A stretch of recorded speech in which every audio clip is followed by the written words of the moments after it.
Hi guys, Dark Mage in the house, and I want to show y'all how to lock down your SSH service banner today. Normally, whenever you perform a port scan on a box that you're trying to get into, you're going to get a bunch of different services back. One way to check what the banner is on an SSH port is to just telnet into that port. So we're going to telnet into demo 0 and at port 22, and as you can see, we get back a service banner message stating that this is an SSH 2.0 port running OpenSSH 8.2 P1, and it was built for Ubuntu. So that's a lot of information that a hacker could use to develop exploits and try to get into someone's box. So, and I know I'm kind of advertising what I'm running on my port too, right? But that's besides the point. The point is that you can actually get rid of that message, and I'm going to show y'all how to do it very easily in under a few minutes. So let's get started. I'm going to assume that you're already logged into your server and that you have SSH running, of course. One of the cool things about this whole process is it's very easy to just take Vim, right, and go directly into SSHD and edit the live running binary. Some people will probably say this is crazy, this is highly unsafe, but it's working for me so far. So any damage that you do to your own box as a result of my instructions, I am not liable for, and I take no responsibility for.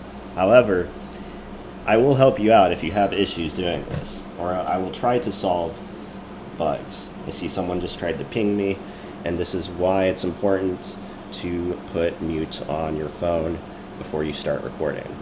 Anyway, so we're going to keep going. So we're inside of them now, and I want to look for that text, right? It said Ubuntu. So you type /Ubuntu. And immediately you can see down here that we have been taken to the banner string in the binary. So we have OpenSSH 8.2 P1, Ubuntu, and I want to replace this with some family-friendly, wholesome type message. So how about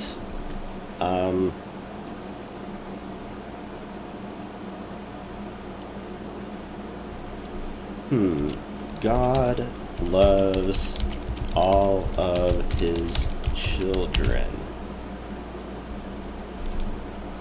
which is true. So we're going to save that as our message, and then we're going to restart SSH. So now let's go back to our local terminal and see what happens if we were to telnet into the same ports. And as you can see, the message has been replaced with God loves all of his children. So now all we know about the port is that it's running SSH 2.0. And I've effectively removed information, in my opinion, making a box more secure. Well, there's a lot about how boxes are insecure, but not a lot about how to secure boxes, or at least as much focus on. So I thought this was really cool, and I wanted to share it with you guys because it's personally part of my new upgrade process.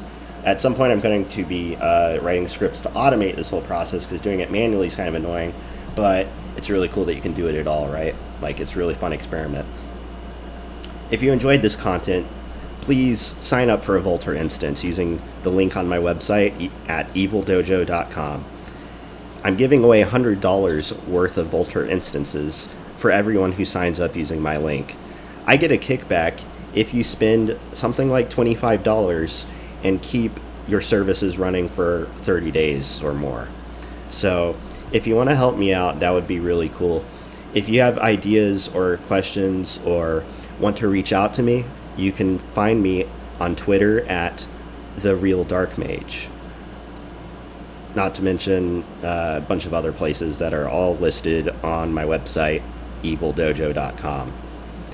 This has been Dark Mage, telling y'all how it is, keeping it real, and take it easy till next time.